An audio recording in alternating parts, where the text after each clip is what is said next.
Senior coalition figures have urged calm after the cancelling of next week's parliamentary sitting saw Labour and the crossbench ramp up the pressure to restore the session. Tony Abbott criticised the cancellation, and reports of backbench disquiet so deep that one MP was considering defection.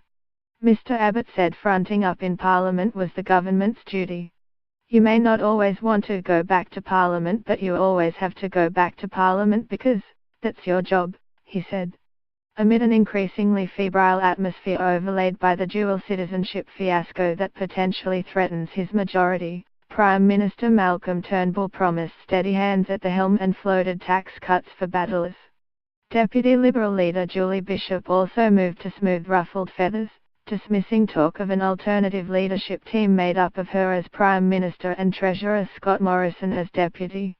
But while one rumour had Ms Bishop as a possible alternative to Mr Turnbull, another named her as a key part of the government's problem. Responding to that story, Ms Bishop invited Conservative malcontents within the governing parties to discuss any problems with her rather than playing out such grievances in the public realm. Meanwhile, Opposition leader Bill Shorten wrote to Mr Turnbull on Tuesday, co-signing the letter with 4 of the 5 House of Representatives crossbench MPs, demanding that the House sit as scheduled on Monday to deal with some 53 bills requiring action. But there is little chance of that happening.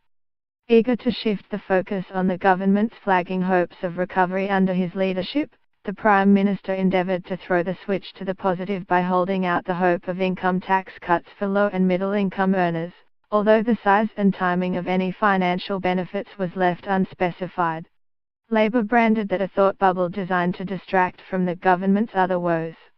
Shadow Treasurer Chris Bowen said it was inconsistent with the plan to lift the Medicare levy to help fund the NDIS. That is a fancy way of saying an income tax rise. So somebody on $55,000 for example would be paying $275 a year. Someone on $80,000, $400 a year extra. So for the government to say we want to cut income tax, the first step would be not to proceed with the increase, he said.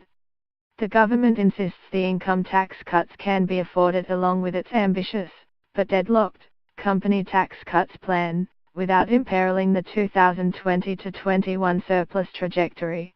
As government morale slumped, government ministers called on frustrated coalition MPs to air any concerns internally following an unnamed MP's reported threat to defect to the crossbench unless Mr Turnbull is replaced as leader by someone other than Ms Bishop.